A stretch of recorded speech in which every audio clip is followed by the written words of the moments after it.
Hello, everyone. Welcome to the Outliers YouTube channel and podcast series and our program, Get to Know. We have a very special program for you today. And to introduce our guest, I'm going to introduce someone you know well, John Raab. John, welcome. Yes, thanks again for having me back. And yes, we have an extremely special guest here, Dean Koontz. I mean, master of suspense. We'll just say master, and then dot after everything else. So, Dean, how you doing? I'm doing well. I don't think I'm going to be able to live up to this introduction, but Oh, yes, don't worry about that. Of course you will. But the one thing that we're doing in this interview is we're going to start with your latest book, Friend of the Family, but we're going to go back to 1968. Now, we're not going to have any special guests come in like an old school teacher or somebody like that to kind of scare you, but we want to kind of go back to 1968 because, your career, has expanded and I mean, and just hundreds of, how many books are we at now?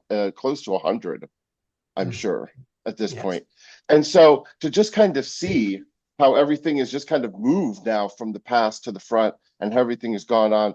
So let's kind of get into your book right now, which comes out on January 20th. It's The Friend of the Family. It's now you've been with Amazon now for 7 years. So this is, you're still with Amazon. Give us a little bit of insight into what you got going on this one. Well, this book, the narrator is a young woman of 17, and she has spent her whole life basically in a state of benign or maybe not so benign slavery. She's in a carnival, a 10-in-1, which is what they used to call the freak shows. And she's the most genuine, freaky one among them, except she looks normal from the neck up. And she tells the story here of her life from that period on. And it's set between 1930 and 1944, which was a great deal of fun. I used to hate research when I was a kid, and now I like it enormously when I set a book in the past and have to make sure of every little point. But his story is she's living in the carnival, or has led a humiliating life as being on display all the time, is kept by a man who calls himself Captain and keeps her. She has no idea who her mother was or father, where she comes from. And she's beholden to him. The only good thing about him is she loves books, she lives by books. And whenever they're moving town to town, he steals books from the library to give to her. And then one night, when she's not appearing in the carnival, but in a speakeasy floor show where the captain goes on that part of the year when carnivals are closed. He tours high-end speakeasies, those kind that had orchestras and people dressed in tuxedos, and they work as an opening act. And this couple sees her and is horrified for her and essentially buys her from this monster and takes her into their family as one of their children. And it's a highly emotional novel, but I had great fun with it and I fell in love with this character. And what I've given you is really the first chapter or two, no more, Mhm. because that's becomes all easily absorbed background as the story goes. Nice. You've written about carnivals before and the Fun House, and I think there was even another one I'm drawing a blank on right now. I've read so many of your books over the years. Um, so this carnival world is not new to you. What makes it fascinating to you, though, that this whole carnival thing? Well, I think it goes back to when I was a kid and we lived across the highway from the county fairground. And I knew all the ways to sneak into the fairgrounds where there were holes in the fences where you could climb a tree in the forest behind it and jump over the fence. So I got to go every day free to the carnival. And since I was living such a miserable childhood, my father being a violent alcoholic and held 44 jobs in 34 years, Wow. I was always looking for a reason to escape that house and that life. And the carnival was very glamorous by comparison. And so I used to roam the carnival for the whole week it was there.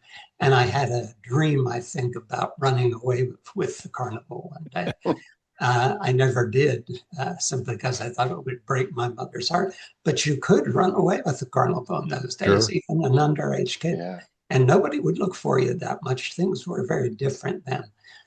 But I became fascinated with the background of Carnival, with the lore of Carnival, with the way it's a society of outcasts, people who choose not to live within the normal society, and often because the normal society doesn't want to live with them. And they form a world of their own. And that was very attractive to me as a kid. That's interesting. As a kid, I remember the gypsies would come to town, not Roma gypsies, but what we called Irish travelers. I grew up in the South, and I remember the first time I saw them, I was 5 or 6 years old, and they were in horse-drawn wagons, and they would go to the fairgrounds, and they would, put on their shows and do all that stuff, and then whatever else they did. I remember asking my dad, I said, "Who are those people?" And he said, "Well, they're gypsies, and they travel around." I said, "Wow." I didn't know anything like that existed. So it's the same thing, it was in the 50s, of course, and things were a lot different then. But carnivals, the Gypsy clan, all that, they got a lot of DNA that they join together. They're similar. Yeah. It's you're not allowed to say gypsy anymore. You Yeah. must say something like the Romany people who were once fortune tellers and palm readers. See the Wolfman, 1932. Yes. Maria Alspinskaya played a gypsy, and that's how you have to sort of use it. Yes. I remember that movie well. Scared the hell out of me. The one thing that carnivals have, I mean, of course, is just the characters alone. I mean, Mhm. leads you to so many different types of characters that you could kind of frame and work with. So talk about a little bit about Alita and, how did you kind of form her? Was she somebody from the past? Was it, totally brand new? Give us a little insight into her. She wasn't. I used to, many, many years ago, there used to be a magazine published out of Canada that ran articles and advertisements for people trying to get work in freak shows and carnivals. And I got a subscription to that for a year or so. And there were some pretty horrific people in it, not their souls and their hearts, but the way they looked. And what was fascinating about them was they were partners in these 10-in-1s. They got a cut of the box office. And many of them could become quite wealthy, millionaires, even, in fact, over a decade or two. And when that was wiped out, when those were outlawed, those people had nowhere to go. Uh, and so that was always sort of fascinating. And I draw on that when I talk about Alita. Now, Alita, as I said, looks normal from the neck up. And I do not tell the reader why she is a freak until the very end of the book, where there's a very succinct little paragraph written by the woman who is part of the couple who adopts her. And I didn't want to focus on what makes her so freakish as to the fact that she is an outcast and yet very like the rest of us. And that the little dedication of the book is to an organization called Canine Companions for Independence, which I have worked with for about 35 years, my wife and I. And they provide assistance dogs for people with all kinds of disabilities. And one thing that has taught me is all lives are meaningful because every life has the potential to positively affect another. And that's sort of what this book is about. Here comes this girl who's led a life of humiliation and is strange. And when she moves into this family, you find out what meaning she brings to them is pretty astonishing. And that's sort of the thread that holds the book together. Cool. Nice. Uh, Nice. so you, you write about Outcast a lot. I mean, and that's a good theme through your books, and I really really enjoy that. One of my favorite was the Christopher Snow series, and he had Xeroderma pigmentosa, which basically put him into the night world, but he couldn't come out in the day world, and so he was very isolated. I loved that character. And is this kind of along that same theme? Well, it's a very different character in different Of course, times of because they course. set there, but there's some of that. I love the Christopher Snow books. I had great fun with them. Yeah. When problem is there was supposed to be a third, and I wish I had written it, but if I had, my publisher would not have kept working with me because the second book in the series, the publisher despised. Readers liked it; they had no problem with it. Uh, but I knew that if I wrote the third, that would be the end because I had a 3-book contract. And I had left Putnam already. I didn't want to leave another publisher so quickly. And so I said, okay, I'll pause and write a few other books and then finish that. But it never happened. And sometimes I think if I could get the first 2 books back from Bantam, I would now write the third. But that probably will never happen. But I love that character. I love that Yeah, yeah, he outcast. was a fascinating character, and yeah. Yeah. So go ahead. No, go ahead. Well, I was just going to say, of course, characters are one of the, you know, biggest things that you have done throughout your career is create so many different characters. I mean, with so many different books. So when you kind of start looking back, and let's go back to like 1968 when you started with StarQuest, but of course, before that, you were thinking about writing.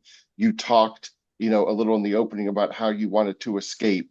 So was writing kind of that way of escaping? At what point did you kind of start figuring out, hey, this is something that interests me, and looks like this is what I want to try to start doing? Well, it's hard to look back and say what is the moment where it clicked, but it started when I was 8 years old, I think, because I started writing short stories on tablet paper and peddling them to relatives for a nickel. I would draw covers and bind the sides with staples and tape, and the relatives banded together in an act of restraint of trade and agreed to stop buying them. So that was the end of that career. But I started out as writer, publisher, agent, copy editor, that whole thing. And writing then was, in a way, something I could do. It took me, until I was about 35 or older to realize that the real thing that shaped me out of that household was not just that we were so damn poor that we didn't know whether we'd have a place to live from one day to the next. And it wasn't all of that so much as the fact that here we are living in a relatively small town. My dad is a violent alcoholic who gets drunk regularly and closes bar rooms because he drinks until 2 a.m. And he'd pass out on the floor. My mother and I would have to go get him and bring him home after they called. And everybody knew most of everything about my father. He was a womanizer, a gambler. And as a kid, you grow up in a state of humiliation because of that. And I think books helped me escape. I could find out that other people live different lives when I read books. Because as a kid, you start thinking everybody lives this way once the doors close. And then you realize that isn't true. So reading brought me pleasure and brought me escape from that. But I think I started writing for that same reason. It was, here was something I could do that gave me a little pride, even at 8 years old, writing a booklet called The Magic Puppy. The only one I remember, but there were a number of them. And that gave me status in a strange way. I don't think I consciously thought of that until I was in college, and a professor submitted a story I'd written for class to an Atlantic Monthly College writing competition, and it won a prize. And it was the first time in 50 years of this contest, or however long, that anyone submitted through that college should ever win a prize. So suddenly I was a celebrity and I could get nothing but A's in my English classes when before I was drifting through as a slacker. Uh, and I was still drifting through as a slacker, but they were giving me higher grades. And I saw the benefit of that. And I think it all came together in that moment because I started writing short stories and I got married within a year of that. And the short stories started selling. And it was just that fact that here was something that you no longer were the son of this guy that everybody talked about behind your back, you and your family, and you were something else. And that something else was a little brighter and shinier and more promising. And that's where I think it all came from. What a great story. I mean, a sad story, but Nice. a great story. The Yeah. reading, you talked about how reading opened these doors for you. What kind of stuff did you read back then? What books do you remember that impacted you? Well, the first book that I remember reading was The Wind in the Willows by uh, his last name is Graham, and it's a British novel with Mr. Toad and all those characters. And it's more than a novelette; it is a longer thing, but illustrated. That just blew me away. That fantasy element, talking animals, and all that. And then after that, for a long, long time, I read science fiction. Robert Heinlein, Theodore Sturgeon, Ray Bradbury, uh, all those people who were founders of that form of fiction. And when I got to college, I had a roommate whose favorite author in the world was John D. MacDonald. And Mhm. I resisted reading John D. MacDonald because I was an English major and I wasn't going to read crime novels. And then one day, right after I graduated, I picked up a John D. MacDonald and I read, as I remember, it was like 34 novels in a month. I read at least one a day and was utterly blown away by his work. And that began to change then also what I was writing. What led you into Nice. writing the horror genre and the things that your early career for sure was known for? Yeah, well, I had written a book called, I'd written quite a few novels. I had stopped writing science fiction. I had moved on to what would be called thrillers, I suppose. Hmm. And I've written a comic novel also. But then I wrote a book called Whispers, which was the first book I had that broke out as a bestseller, and it wasn't in hardcover. It broke out in paperback and sold over 1 million in paperback.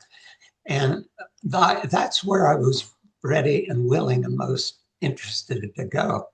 But my publisher at that time would not buy a book from me unless it had horror in it, because she said that's the big thing that's coming.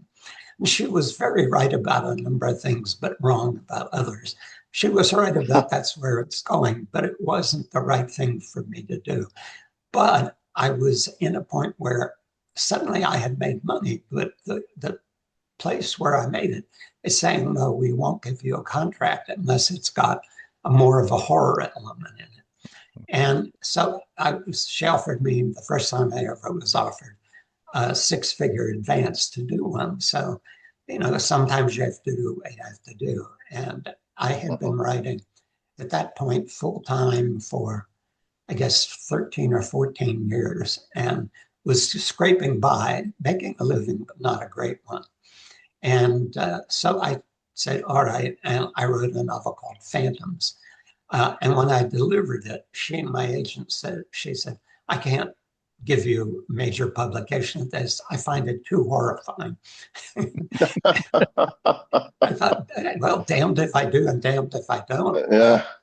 And then they published it again. She only would do 5,000 hardcovers, but it went on selling and selling in paperback, went past the 1 million mark. And but then I was sort of in this trap for a while. There had to be the horror label had to be put to it. I fought them about the label because I had already been labeled a sci-fi writer, and I had taken years to get out of that.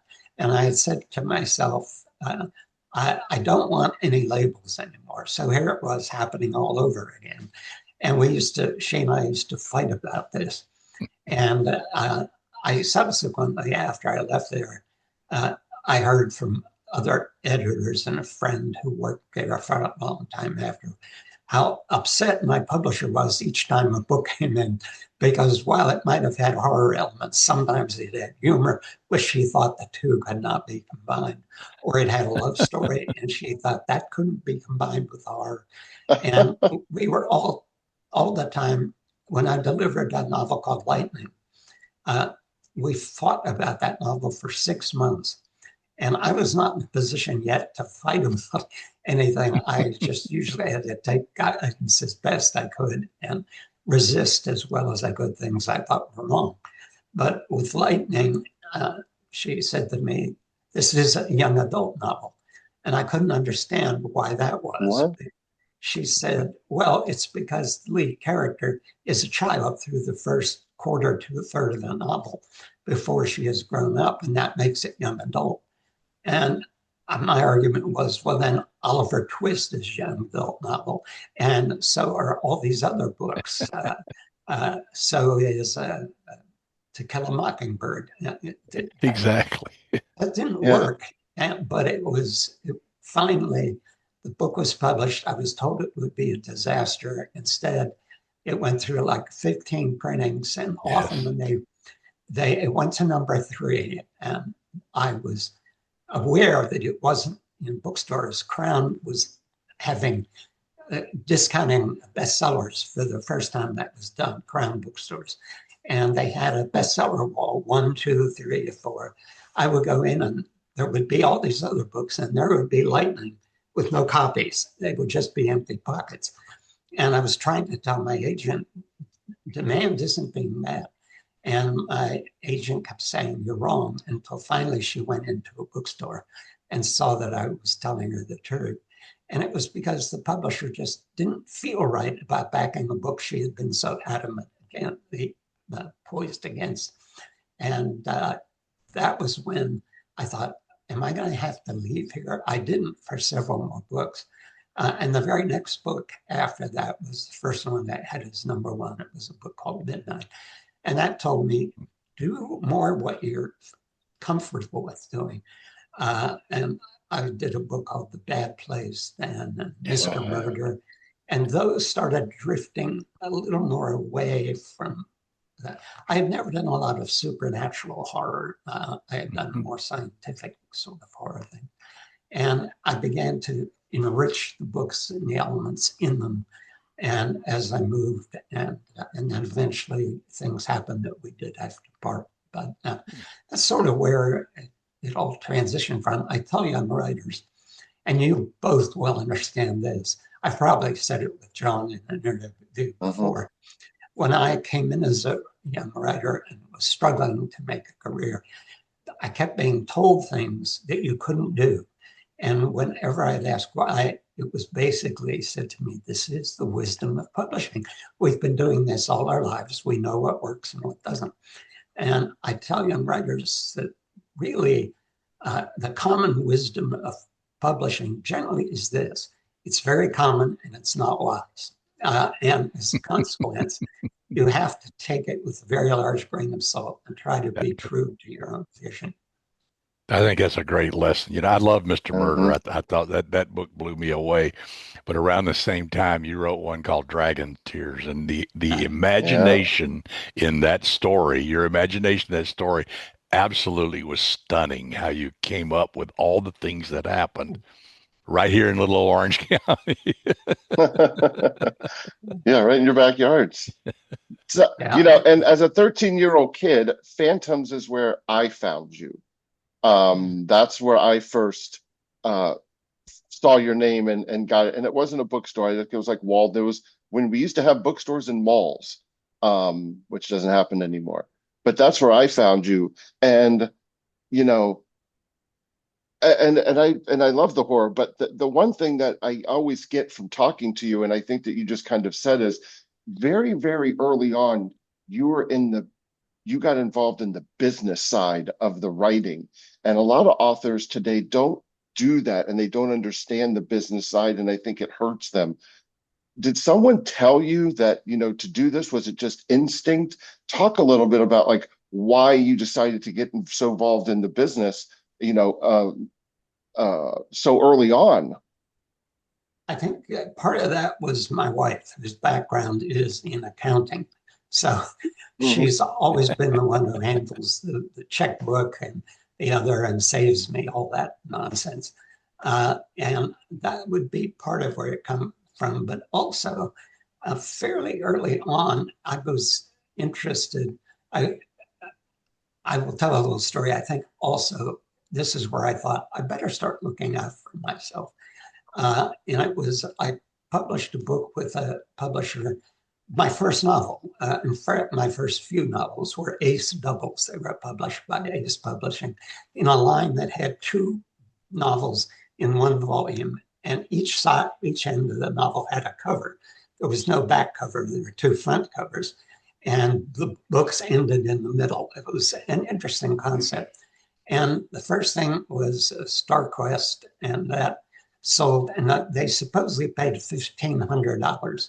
But when my novel was accepted, the publisher said, I can't pay you $1,500. I can only pay you $1,250 because your novel is short, and I'll have to pay somebody on the other side $1,750. This is back in 1968 when this was a little more money than it is now. And of course, I Hmm. grabbed it because it was my first sale of a novel length. And some years passed, maybe 5, 6 years. And I was still working and struggling, but by that time I was more into suspense. Uh, and I was at one of the 3 writer conventions I ever went to. And there I ran into the writer who was the other half of the Ace Double. His name was Emil Pataya.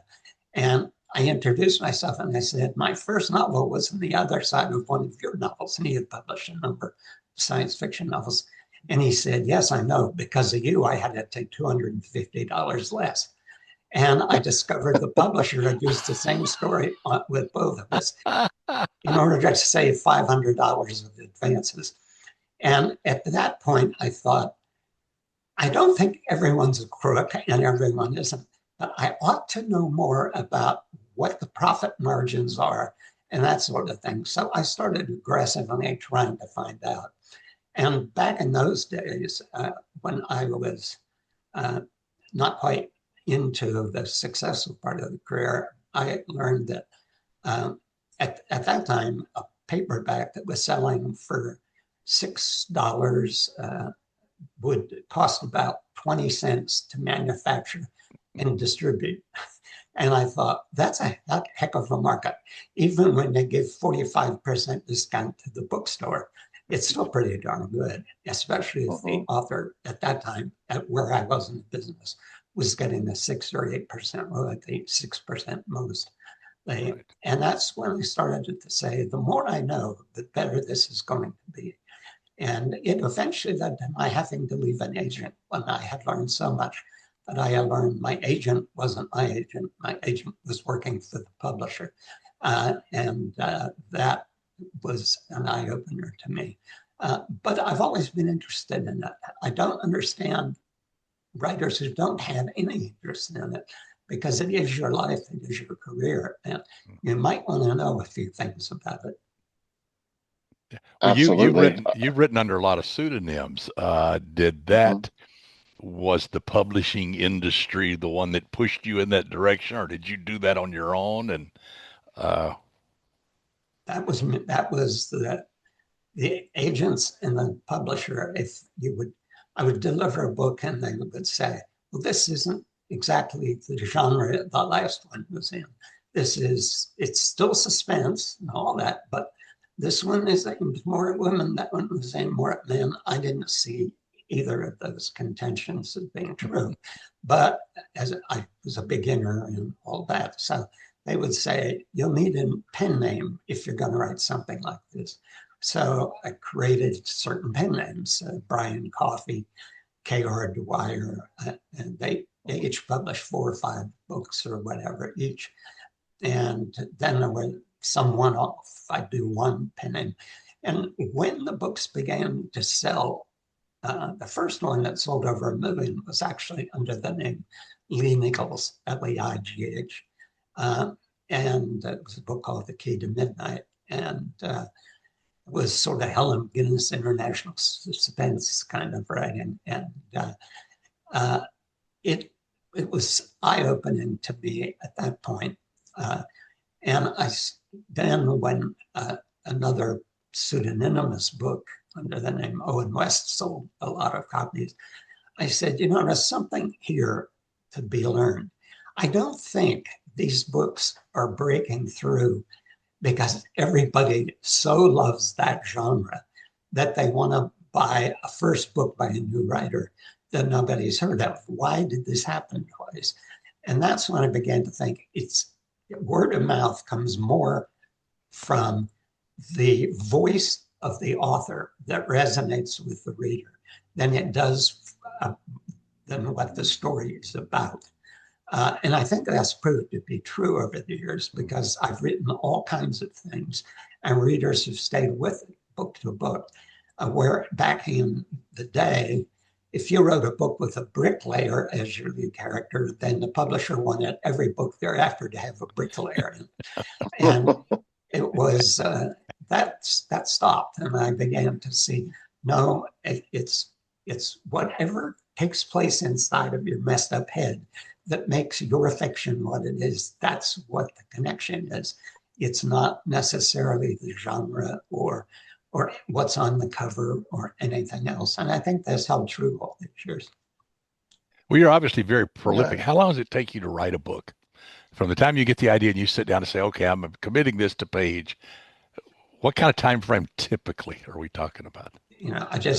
I do social media posts in an online newsletter. I write them, but I never go online. So I give the copy to my publisher and they upload all this stuff. And one of the questions I just answer is, how long does it take you to write a novel? And I did a little social post on it. And I had to what I usually say is a long book, like From the Corner of His Eye or The Face, takes about a year. And then I'll usually say, but that's a year of 70 or 80-hour weeks. And then a book like The Taking or The Husband, that'll take 6 months.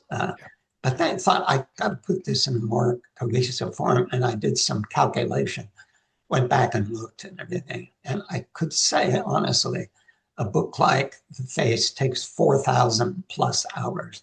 And a book like The Husband takes about 2,000 plus hours. And when I put it that way, my stomach turned. Thought, my God, this is what the hell have I been doing? But fortunately, I love it. So it doesn't matter to me that you give up a lot in order to be that prolific. You have to love it to do it. There's no question about it because there's a lot of alone time here. Yeah. What is your process? Let's say you come up with a concept for a book. Do you take notes? Do you do an outline, or you just start writing the story with what's in your head and fix it along the way? I used to do outlines until I wrote Strangers, which was 1984. And that was my first hardcover bestseller, and it was about 250,000 words. It had a big cast of characters, and I was so frustrated with one big issue that publishers would say to me that may have been the most frustrating. I was so on an outline. They would, what's your next book? Okay, give us an outline. So I'd give them an outline of it, essentially a little summation for 5-6 pages. Then I'd go away and start to write. And as you know, when you're writing, everything starts changing because you get better ideas and the book starts moving. And I would deliver the book thinking, this is a lot better than the outline. They're going to love this. And instead they come back and say, well, this isn't like the outline. And I got so frustrated with that. I said to the agent, I'm not doing outlines anymore. I'm not taking any money up front. I'll do the book. If they want one, they'll contract for it. And then I'll write a book. And if they don't like it, they can always reject it. And that was how Strangers was written. And I found it enormously freeing. The book was a mystery to me. And so finding my way through it became just a wonderful sort of puzzle on top of the pleasure of just getting character right and all the rest of it. And since then, I've never written an outline. I don't do character summaries. Character is almost the center of it to me. If I can get a really strong voice of the character, whether it's third person or first person, if I can get the character very strong, that'll carry the book and everything that goes on in it. And so that has over time become much more important to me than what happens in the story. And it's also, I think, led to more interesting stories. You mentioned Dragon Tears. That was an odd one to not know where in the hell it was going. And it opens with these two police detectives end up in a shootout with an Elvis impersonator, essentially, and it goes to very strange places after. But I can get a little too giddy. Sometimes I have to stop and think, make sure it doesn't go too far off the rails, and you keep this within in the realm of believability. But yeah, I don't think I could ever go back to outline. I think I would just stop at that point. Yeah, I started out the same way, and I found that when after I finished an outline, I knew the story, so I was bored with it, and the writing became hard then because now it's a job. But if you just start with a couple of scenes in your mind and a character in your mind, you just start playing with it, then it's fun. So it sounds like you pretty much have done the same thing. And I always encourage writers, if you outline, try not outlining just one time. Just write a scene, see what happens. Yeah. I know some writers who are religious about outlining. Yes. And in a couple of cases, I really like their books, but I swear that if they didn't outline, they'd be writing even better books. Because there's something stilted when you do an outline. There's something about it that forces you to conform to what you've already planned on. Yeah. And the deeper you get into the book, the more that becomes true. Right. It gives you guardrails, and you don't need guardrails. Exactly. Yes, you don't. Yeah. Yeah. They become prison bars. Well put. Well put. Now you mentioned, in the past that you got your first six-figure advance, and that was like, I mean, wow. What did you buy? Did you go out and just splurge? Did you buy something fun? Did your wife say, get rid of that suit and get something? I mean, like, did you go buy something fun? I don't think I've always hated clothes shopping, so I go once every 3 years, and so that wouldn't have been anything I want to do. I think at that point we may have started to buy little works of art that we otherwise wouldn't have been able to afford. But also, that was around the time that I had always bought paperbacks and some hardcovers, but wasn't able always to afford the book in hardcover. And now I could afford the books in hardcover. So I started buying hardcovers. And then at one point, I decided I was starting to buy sort of collectible things that were expensive, but not too expensive, like Rex Stout, Negro Wolf first editions or something like that. Mm-hmm. And then one day I saw this first edition of the Maltese Falcon in nearly mint condition. And it was, I still remember, $250. And I said to Gerda, I want to buy this. And she said, that's insane. You're doing better, we're doing better, but $250 for a book. I said, the day is going to come when it's worth a lot more than $250. And it's in such wonderful condition. And my what I thought was sly argument was, this is an investment. This is going to be worth many times more than this. And she said, you may be totally right. It may be worth many times more than this 5 years from now, and it may be an investment, but you'll never sell it. So that doesn't make it an investment. An investment has to be sold when it appreciates enough. She was right. I still have the book. The last one I saw sell at auction was for 25,000 in that Exactly. condition. So it may be the Yeah. best investment I ever made, a percent return, but it's not going to be sold until I'm too dead to read. That's funny. Now, That's fun. now the other thing when you start looking, at your career is you never jumped into, like you said, writing a series. I mean, your longest series was Odd Thomas, 7 books. So you never really did the series kind of route. Was that something, again, did you even think about it, or was it just, is this just how it became because you wrote the stories, you finished the characters, and you're just like, there's really nothing more to say, and you just kind of moved on? Yeah, I didn't. I was always afraid that if I started writing a series with one character, two things worried me there: that I would soon get bored with it because I do have a low boredom threshold, and the other one was that if it was at all successful, now publishers would have more ammunition to try to get me to write the same thing over and over. And so it worried me. And when I was working on Thomas, however, and I got to the end of that book, all I wanted to do was write more about Thomas. So it was finding the character that came so alive and so interested me. I wanted to do more of it. And my publisher at that time said, disliked the first Thomas book so much. He always called me when he got the new script, read it. We had a lovely relationship. He never was too much of a negativist about anything, but he wouldn't talk to me about Thomas. And the editor told me he hates the book so much he doesn't want to talk to you about it.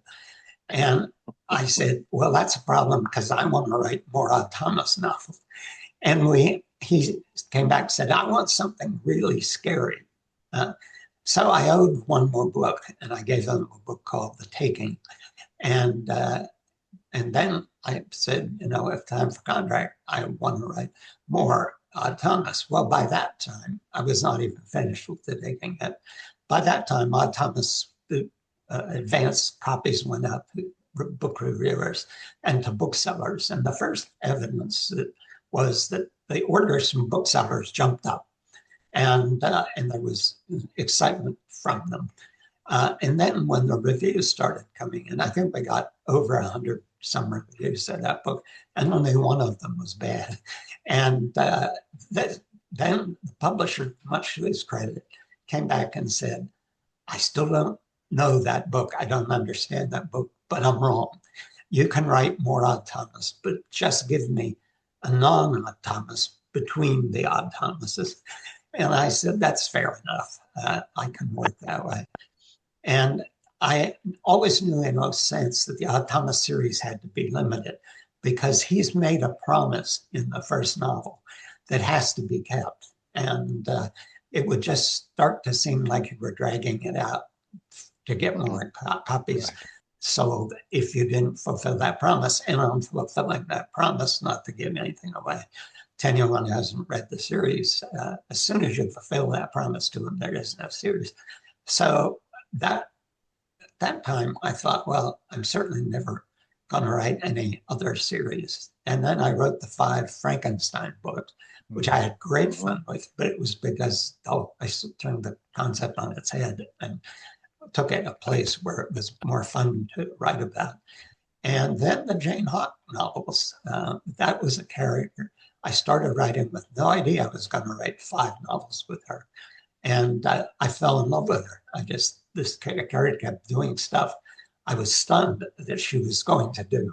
And that led me consequently to just want to go from one Jane Hawk to the next.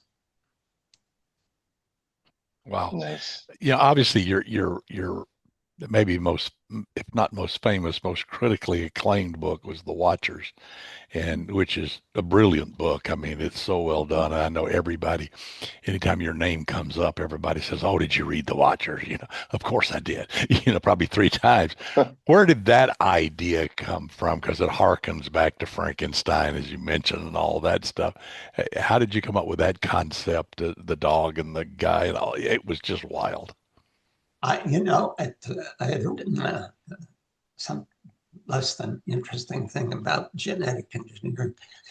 That it was my interest in, I have a lot of books on genetics and quantum mechanics and a lot of areas of science that interest me. And it was reading in that probably that inspired it.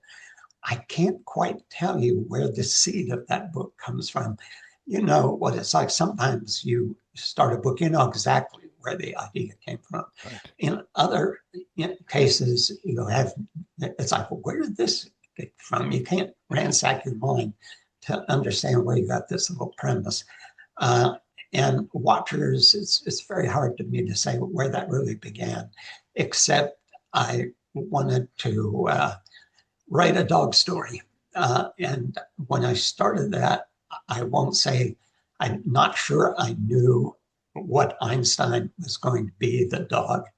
I Mm-hmm. just knew it was going to be a dog. There was going to be a character in the lead who was an ex-special ops guy who was on the verge of suicide and meets this dog in the woods. And it was definitely one of those books. There was no outline, and I had no idea where it was going, but it went somewhere kind of magical. And Yes. that was the first time I ever wrote a novel in which I had went into the flow state, or what athletes call being in the zone. I was working on a book, and I was probably in the middle of it when I suddenly just went into overdrive, and I wrote 35 hours straight. I got up only for the bathroom. I ate my meals at the keyboard, and I never stopped for 35 hours because I had to see what happened next.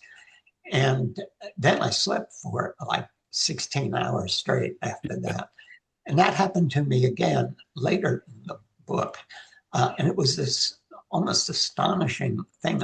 And it's happened on and off since, but never to the extent it did in that novel. And I've learned that being in the flow state is nothing you can force yourself to do.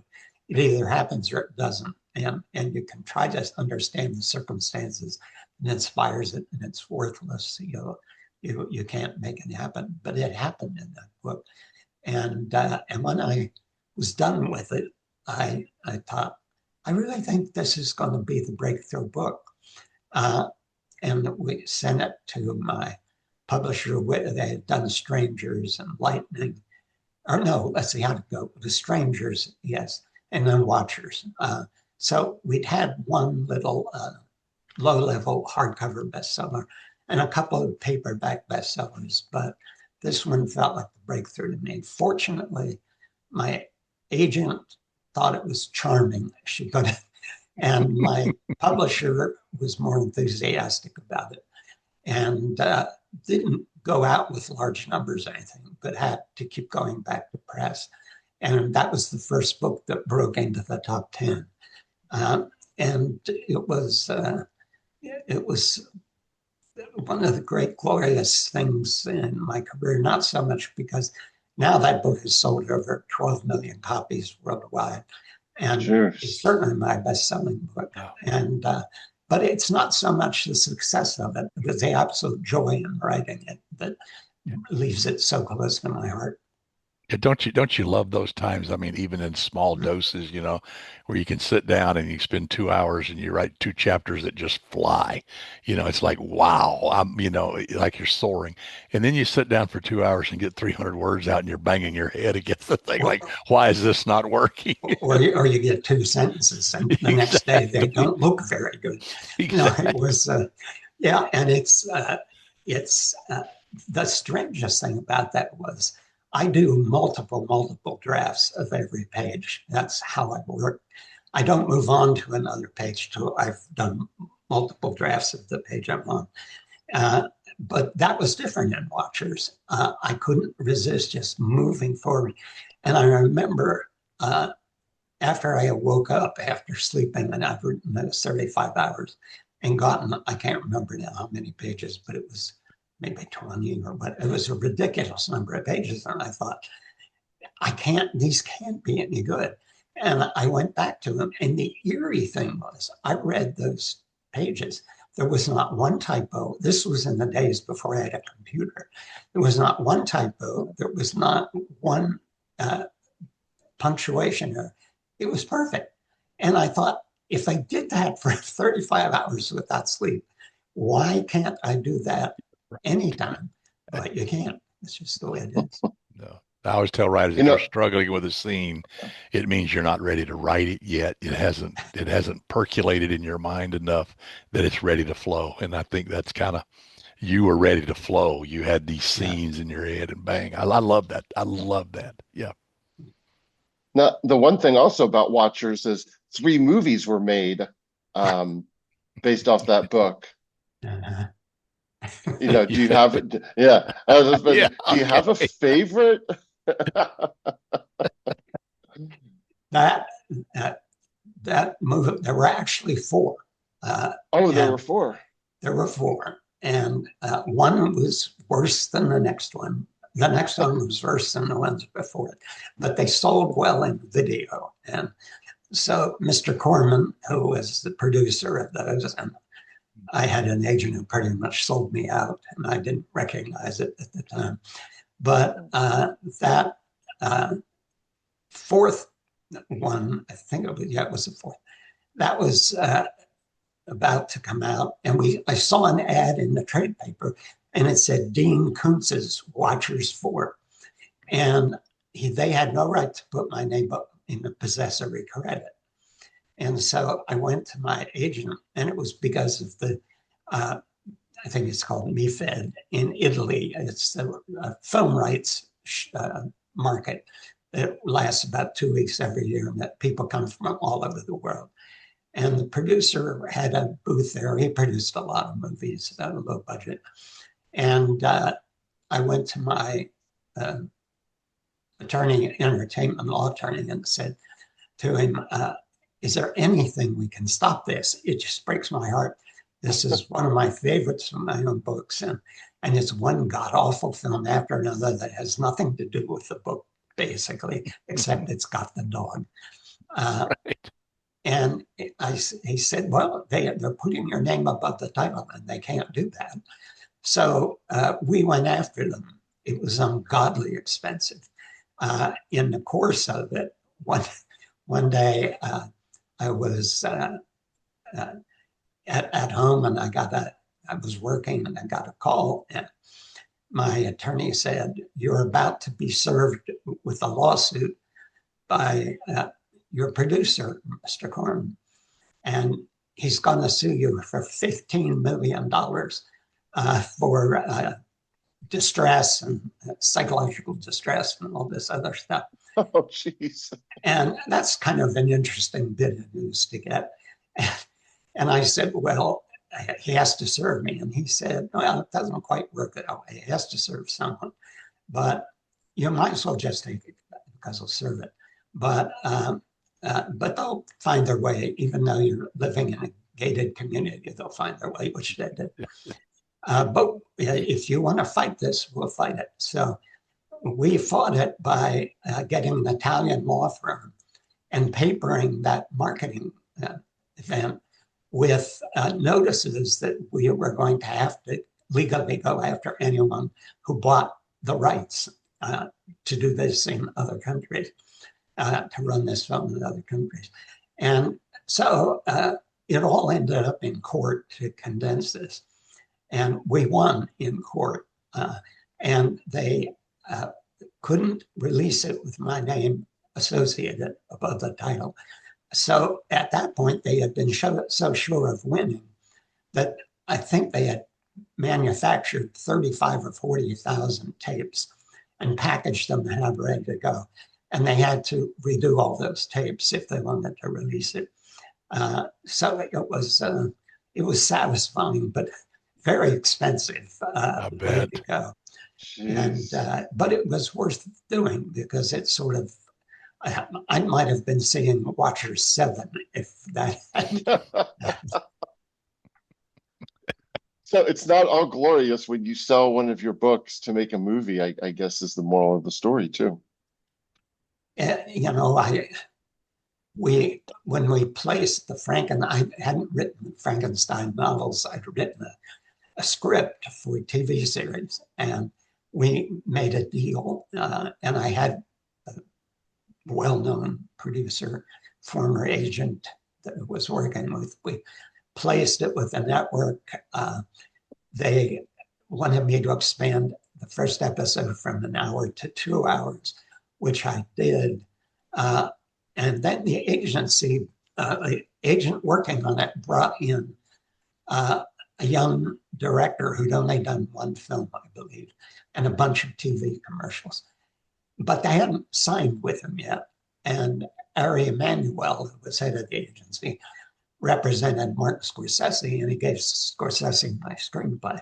And Scorsese was looking for something to direct for television that wasn't a documentary, that was a fiction piece. And he came back and said, I'll do this. But then the other agent said, well, we're in negotiations with this young director. And Marty said, oh, I'll never take work away from a young director. You go with him if I could just come on as one of the producers. And he came on and he was making Gangs of New York then. But every single meeting we had, he was there by a phone module in the center of the table. And he was wonderful to work with, very sweet. And then one day I found out that they had broken the rules. They had went behind my back, hired another writer, and they were taking out all the things that made it different. There was a love story in it, they took it out. There was humor in it, they took it out. All they wanted was grungy Frankenstein bloodfest. And I wouldn't have written that. So as a consequence, I had to get my name off. That was the bigger battle. Uh, that we finally got, because they said you can take your name off as writer, as executive producer, you can't take your name off as creator. The Writers Guild rules doesn't allow it. But it turned out there was an arcane rule my attorney found that made it possible to take it off. And after a lot of fighting, we did. And after that, I got this absolutely beautiful letter from Scorsese saying, I couldn't believe this happened. If I was the director, I would have shot your script scene for scene as written. There was nothing in that needed to be changed. And I keep that letter in a fancy box on my desk. And anytime something's going badly, I take that out and read it. Or anytime I start to get enthusiastic about the film business again, I look at that letter and I say, here we had an 800-pound gorilla on our side, Martin Scorsese, and they still imploded the movie. So, what are you going to do? I still will sell to them, but I no longer put a lot of emotion into it. I was just about to ask, it's been 13 years since Thomas. Is there anything coming in the works? But I guess you kind of answered that one. Well, we had one point, they had 21 titles under option. I don't know what it is right now, but then COVID came along and Yeah. streaming came along and everything has changed so much. And you're probably noticing many fewer projects are being filmed than used to be. If you go on Netflix or Prime and look for something new, it doesn't come out as often as it used to. That's because of COVID and because of the writer's strike and so many other factors. But, it'll be, I used to be friendly with Philip K. Dick. And Phil was not the crazy man that his reputation made him. He was quite down to earth. And he never saw a film until, what's that? My brain just failed me. It was quite a big movie, and Phil got to see it the week before he died. And then after that, there were Blade Runner. And then after Blade Runner, there were probably a dozen films made in the next 10 years. But of course, he wasn't around to see them. And I thought, that's probably how it will end up with me. It'll, on my deathbed, I'll see a film that says, "Oh, that's Well, pretty good." is there one book that you really wish would be made, and of course made well, but is there one that you really hope? There are a number of things, and I must say that the Odd Thomas film, for what a slog it was, that the budget in that film disappeared. I won't go into all that, but Steve Sommers, the director, started directing that with a $35 million budget. I think ended up only having 12. So he had to eviscerate his own screenplay. And I think it's amazing what he got on the screen for what he had to spend. Of all the ones that right now I can think of, I'd love to see the Jane Hawk books turned into a series. And they have recently been under option. And anytime, they've been 3 times now under option. And I had a great deal of problem with Bantam on covers that made Jane Hawk look anything like the character in the story. And I couldn't believe it was such a problem. So what I've said to everybody is, look, there's one actress I'd love to see in this role. I know I can't cast it, but the actress who could do this kick-ass, stunning looking, but kick-ass character would be Emily Blunt. And I know you'll never get Emily Blunt until she's 60, and then she'll be too old to play the character. But that, if you're going to be thinking about it, at least think of that as who this character is. I don't know if you ever saw Emily Blunt in that movie with Tom Cruise. It was a sci-fi film. Oh, yeah, it had an Edge of Tomorrow, it was called. Yeah. Live, Die, Repeat. Absolutely. And Live, Die, Repeat. Much better title when it went to video. Yeah. And she has a very physical role in that. And she's terrific. Yeah, she does. And it's, so I don't know. I just don't waste a lot of time dreaming up characters or actors who would be good cast. Well, you have the book coming out, The Friend of the Family. What are you working on now that we can anticipate once this hits the streets in a couple of weeks? Well, the next book is, it was quite a challenge. Yet I always think suspense is a key part of a book. The Friend of the Family is by no means a horror novel, but it is a suspense novel in a way. And the novel that follows it is about a fellow who lives on a farm in the Midwest. It's set in 1950, and it begins at night when a tornado comes along and takes the whole house and his family. He's the only one who escapes to the, well, they would have called it a potato cellar, but it's a storm cellar, recycling cellar. And it's separate from the house. And he makes his way to it. But the others, he turns back thinking his family's right behind, but they're just coming out of the house.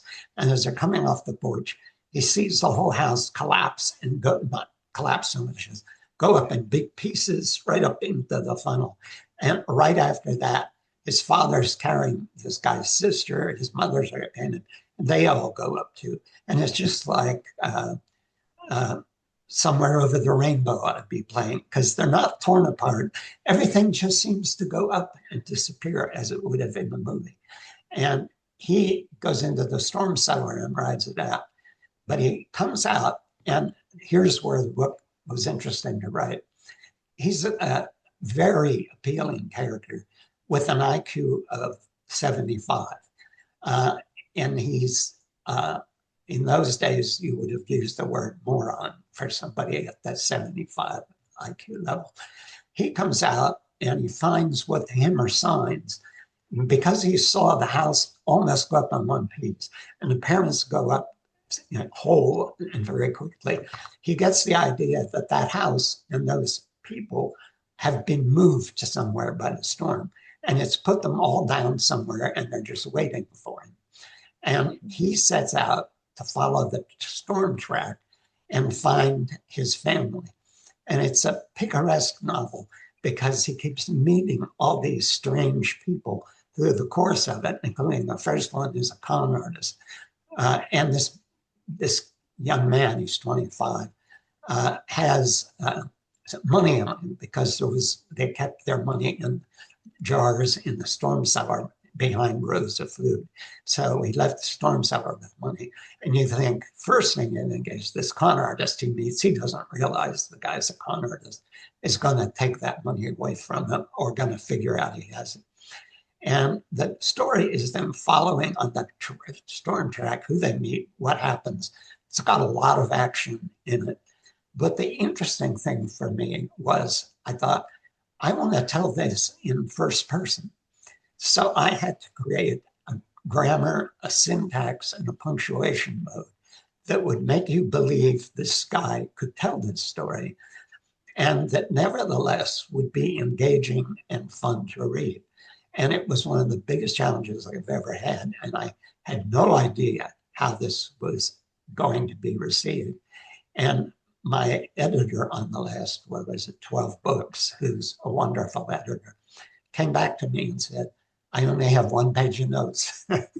And this works. And I think it was about an hour to address the notes, which were worth addressing. Yeah. So it's called A Storm So Bright and Beautiful, which is sort of the way he thinks of it. And it'll be interesting to see what people think, but I think they'll like it. And I'm now writing on a book called The Unknowable, and it's a little scary. Nice. A little scary. Like the scarier, I love the storm cellar. I mean, at my grandparents' farm in Tupelo, Mississippi, when we'd go over there, they had a storm cellar, but basically it was an underground cave they had dug. It didn't have walls. It didn't have a floor. It had wooden slats stuck into the pathway down, and there was a door you could close. But grandmother had put shelves, which were just 2x4s, that she had basically shoved into the wall somehow, because there wasn't really a wall. It was dirt. But all of her canning was lined up. That's where she kept all of her vegetables and jams and jellies. But it also was the storm shelter because Mississippi, Tornado Alley there, they get a lot of tornadoes. Yeah. Wow. I can't wait to read it. I can't wait to read it. Nice. Yeah. The one thing also, when you look back at the start, is short stories were always a big part of an author's career. Yourself and King and others cut your teeth writing short stories because you could sell them to magazines, and there were so many. Do you think that today's author doesn't have that same path because there are far less places to sell your works? Now you can publish your works on your own, but it's very difficult, for people to find you. But do you think that art is missing of cutting your career on short stories and then getting into novels? I think it's really a shame. There's so many fewer markets than there used to be. And short stories, that's how I launched. I wrote a dozen or 20 short stories and sold them before I wrote a novel. And the other awful thing that's happened is the death of the mass market paperback, which was actually an intentional, they won't tell you, but I had 2 publishers tell me years before the mass market disappeared that we're going to get rid of the mass market because we don't like the price point. We're going to move everybody into trade paperbacks. Well, you just can't move everybody from $8 or $10 into $18. There's going to be people say no, thank you. And ebooks haven't really made up the difference. So all of that has reduced the markets that new young writers can come into. And I think that's in paperbacks, when you started out, you could kind of screw up a dozen times and you could still sell the next paperback because they were willing. It wasn't that expensive of an investment if they weren't paying you enormous advances. And it was a place to learn and develop. And that's sort of gone now. And especially as they track your sales with computers, and not all those trackings are fully accurate, then they'll decide, okay, you're going nowhere in 3 books. That, I think, is sad for the whole industry. But and I don't think it's done anything good for the industry. But there it is. It's what you deal with now. Which is too bad. I mean, I tell writing students all the time, even if you don't publish it, write short stories because it really focuses your writing and it makes your novels better. If you can write a good 5,000 word short story, then you can write a 100,000 word novel. And It's here before I switched over to Thomas and Mercer, which is an Amazon company. right. They had come to me on Amazon Original Stories and asked me if I would write 6 shorter pieces about the same character. And that was a guy called Nameless, who has no name, has memory loss. And I wrote the Nameless stories for them. And it was kind of odd because my agent said, now they don't want to pay royalties on this. And I said, well, how does this work? And they said, well, they'll pay you somewhat close to what you make for a novel to write these stories. And I said, well, let me know how much that is. So it looked like enough. They wanted to give these stories away on Amazon Prime. And as a consequence, I had not written short stories in quite a few years, except one that I had done for them, actually. And it was great fun to get back to it. They're all novelettes or novellas, but it's still much shorter work. And my theory about short work was it has to have all the same qualities of the novel. It has to have color. It has to have a sense of place. It has to have a compelling character. It has to have a storyline that really wraps you up. It's just you do it very succinctly. And those stories went out. I don't know what they ended up with. They were hoping that 1 million people would take the set, and it was several million people that took the cassette. So they came back and asked me to write 6 more. And those were quite a lot of fun. And what's great about that too is with a novel, your horizon that you're struggling toward is so far out there. Right. 2,000 working hours, 4,000, like I said before. And with a story, you can see the horizon might be 2 weeks, Right. 3 weeks. That's very much fun to know that you're going to finish it up and have some polished piece in that length. And it's about one thing. It's Yeah. about one thing, whereas a novel has multiple, Yes. storylines going. It's about one story, one person, and a one situation. That's what I like about it. It focuses everything. They're a lot of fun to write. I enjoy them. Yeah. Yeah. Yeah. Now let's look into the future a little bit. Where do you kind of stand on the fact of AI and using your works, to build databases, computers so people can basically just tell Chat GPT or a computer, write me a story based off this plot, and boom, now they're done. And now they're selling, and all of a sudden it goes up on Amazon and they're selling thousands, who knows how many copies. Because I mean, it's scary about what the future is. I heard not too long ago that a #1 country hit was all AI in music. So what is your opinion of AI in the future and writing, of where you see that going? I think there's certain arts are going to be hit hard. It's still a ways out. It's not as close to perfection as I say, but film is going to go into be. I don't know if the day is going to be around when very much longer, a few years. If AI develops, if we get to AGI and actually to artificial superintelligence, then everything will be made on the screen. And you can even take an actor's image and do the whole movie with that actor's image, but the actor never shows up for it because it can do the voice as well. It's terrifying stuff. Yeah. I take the position in my own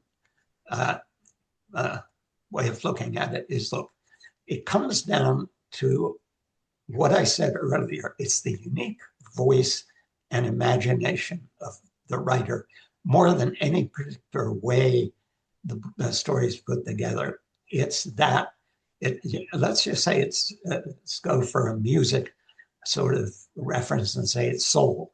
it's expressing the essence of your soul into it. The AI, AGI, ASI, there's no soul there. And that Exactly. raises for me a question of whether there really is going to be quite the breakthrough we're told this technology will be. It's a comparative technology. It looks for comparisons, for repetitions and all of that. And that's not what the human mind is. It is partly that, but it's much, much more. I think music, certain forms of music is liable to be easier to copy. And I saw this thing, this Christmas song that Glenn Beck apparently wrote on a computer. And it was the catchiest damn tune and the cleverest lyrics. And you go, there is no way to know this wasn't. And so, except that he tells you that isn't. And I've shown that to a number of people just because it fascinated me that this could be done. And that, if I was a musician, would scare me a little more. But I don't know, where does all of this go? Do human beings push themselves aside to create the entire system that pushes them aside? I don't think so. Although I always go back to at one point, Stephen Hawking said that we have all these efforts to search the universe for signs of life. We've been sending out messages, which is TV signals, at the speed of light for all these years, and nobody ever answers. There's only dead quiet out there. And he once said, I think it's because when you get to a certain level of intelligence, you create artificial intelligence, and then it destroys your civilization. And I never forget that. It wasn't exactly stupid, and it may be something we ought to think about. And some days that's why I get up and say, I'm very happy to be 80 years old. Yeah. Well, I agree 100%. AI for writing stories is there's so many warts there. I don't want to even get into it. But for research, I'm writing my first historical novel set in the Civil War. For research, it is invaluable. Oh, If yes. you need to know a specific thing, like the Civil War, and as a what did a Union cavalry officer carry with him on his horse? If I'd used Google to try to find that, I'd spend the rest Oh. of my life and not find it. But I'd Yeah. be able to buy everything in the world. But I use Perplexity, but bang, you go there and it comes up. And do you fact check all of that? Not really, because it all makes sense. You know, yeah, We're talking about the Friend and Family. That's set from 1930 to right. 1944. And I don't know online, but I'll go to my assistant and say, I need to know this. And she goes and looks it up. And, but I was so surprised how much I had. You have to really think when you're writing in that another period, because in the Yes. very early book, I have some character plucks a Kleenex out of the block. Yeah. And I stopped writing and thought, wait a minute, it's 1930. Where the Kleenex? Turns out, yes, I think it Yeah. was Yeah. 1927. Yeah. Yeah. Yeah. But that actually becomes an interesting, fun kind of part of writing period, is because you're learning stuff, and that's kind of fascinating. Extremely educational. Yes, you think about it, and then it informs the story. I was writing a short story that took place in West Texas on Highway 82 between Abilene and um, Dallas, and the set in 1955 and at a diner, and there's a highway that goes by there, and I said, what were the road surfaces like in West Texas at that time? And the answer came back like this: well, they were paved near the cities, but in between they were oiled gravel. I know what oil gravel is. I grew up with it. I know what it sounds like. I know what it smells like. And it's like, bang, it changed the scene in the story instantly because it brought in more senses. And it took me 2 seconds to find that.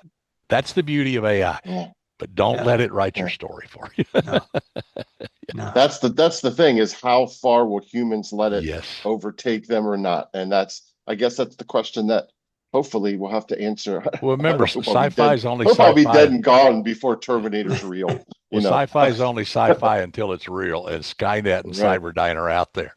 You know? Exactly. You know, Now, I think, Dean, there's another 6 books on AI. Get the character going. I bet Amazon will buy it. Now, have you started looking? I mean, you have probably so many stories in your head. Have you started kind of looking to say, how are you prioritizing to getting them all out before you officially, retirement's going to come soon. uh, I did. After a while. I did recently say I will retire when the coroner convinces me I'm dead. Exactly. You and Alice Cooper say the same thing. Which is the beauty of writing. You can do it forever. Yeah. Well, Yeah. to a extent, things can happen to you that puts the end to it. But I some days do say to myself that there are things I would like to do, but here I am still in here doing this at long hours. But I guess I'll keep doing it until I don't. But I was trying to decide what to. It's interesting, John brought up that question. Have I begun to prioritize what I would like to go to next? I really have started to think, what if here at my age, what if I've only got 3 more in me? And maybe I should think about some of those stories in the drawer and do what I think is the most memorable, potentially most memorable work in the drawer. And I think that's what I'm going to do. As soon as I finish the one, I'm going to pause and think through all the options and sit. If it turns out I can't write more than 3, well, fine. But if not, well, then I may have written the 3 that mattered the most to me at the end. It's a good problem to have, is to have so many stories that are potentially in your head that you can pick and choose. And I like that. I mean, we writers, we always have 10 stories in our head that are fighting for your attention.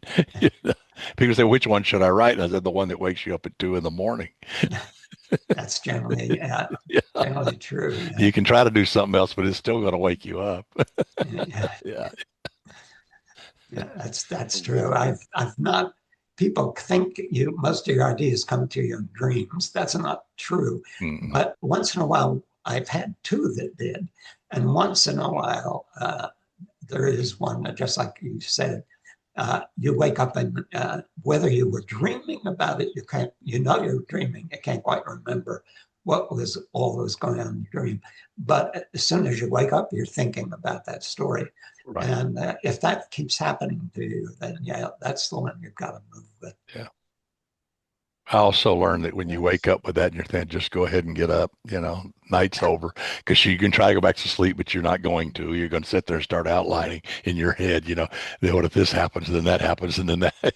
I just get up and go write it. Yeah. Yeah. You can take a nap the next afternoon. Right. Yeah. So nice. So what else, Doug? I mean, I don't know, Dean. Career, what else do you want your fans and readers to know about you and about your work and anything you want to say? Well, I'm just grateful they've been out there. A writing career is such a nifty thing in many ways, and it's hard to break through. Then it's hard to sustain, and then once success reaches you, at whatever level, it's hard to keep it going at that same level. And not just because of your ability to create. I've told this story before, but I love telling it over and over. My first publisher with whom I was a #1 bestseller wasn't my first publisher by any means, but a very canny publisher, but who always basically worked in one way: published, writer, and then really got sort of the same book out of them again and again. It could have different circumstances, but it was within a band that made her comfortable for that writer. We were always contesting because that wasn't happening. And I always had respect for her because she could make things work. But she was always arguing with me that this wouldn't work, and I thought I knew that it would. Uh, and when my first number one came, which was Midnight, this shows you how tenuous a career I had. The first book came that was number one. I'd had two previous hardcover bestsellers, three or four previous paperback bestsellers. But this was the first hit number one. And she called me up, and about 10 days ahead of the New York Times Sunday, because they published the book review ahead. And so that publishers learn what books are going to be on it, not in the immediate Sunday, but the next one. And so she called me up on Wednesday or Thursday and said, I've got great news. You're going to debut at number one on the New York Times. And before I could say, whoopee, or anything, she said, but one thing, I want you to know you don't write the kind of books this can happen to again. You'll never be number one again, but you're number one this time. And it was like you're a big hot air balloon and a big sword has been stabbed into your chest. It's like, lets all the air out of your day. And and of course, then you get all the reasons why, and you think about it and think, I just don't think that's correct. And I think we had three more number ones. The Bad Place, Hideaway, and Dragon Tears. And every single time when she would call me and tell me I was number one in hardcover, she would say, this won't happen again. And after that, I came a point where I thought, I guess I have to go somewhere else.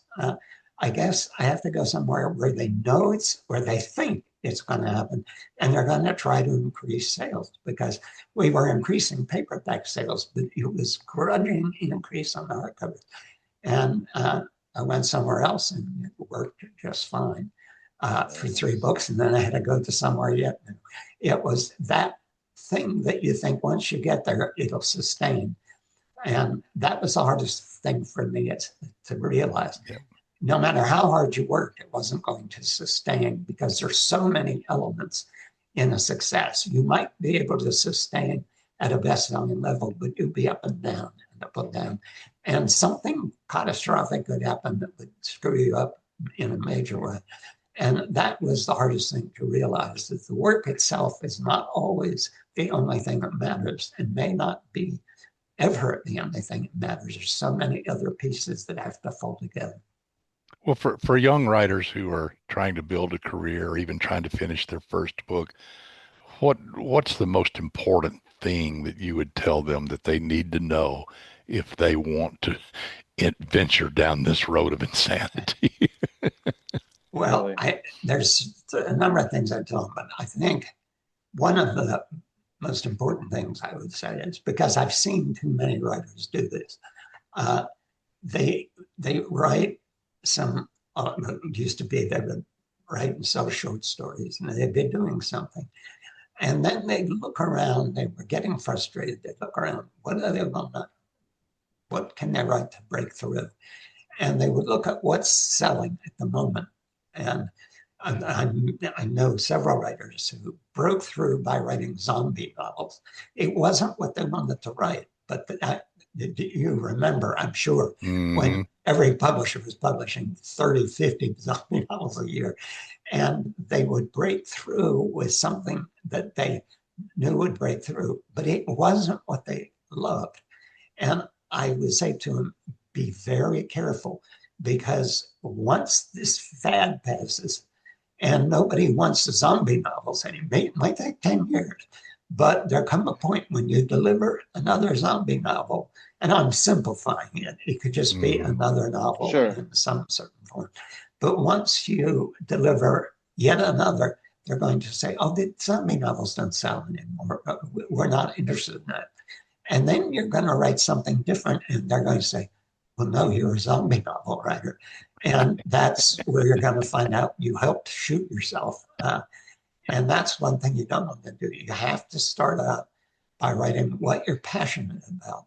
And if it doesn't work after you've done enough to make it work, which means several books, very ambitious in their undertaking, and it's still not working, then maybe at some point you have to fall in love with some other form. But you're always going to be more likely to succeed if there's passion in it. Nice. Great advice. Well, Dean, this has been Fantastic. beyond incredible. Want to thank you so much for joining us and giving us so much time here, 90 great minutes. Wish you nothing but the best. Can't wait again. Friend in the Family comes out January 20th. And want to thank you again, sir.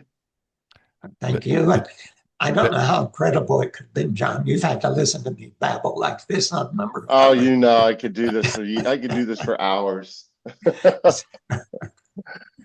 So, Okay, hey, well, you be good. And I see Elsa's in the background, and she took this like a champ. She just slept through the whole thing. Yeah, yeah. Well, for Elsa, there's no other sleep aid better than Dad's voice. Well, Oh, Dean, thank fantastic. you so much. This has just been a pleasure. It's good to see another Orange County boy, and get to chat a little bit. Yeah, And we really appreciate it. And thank you so much. And we look forward to more books. You are a absolutely. master. You are a wonderful writer and a good dude, as they say here in the OC. And we look forward to more from you. Yes. Thank you so But much, Dean. Yeah. Stay safe. Be take care. safe.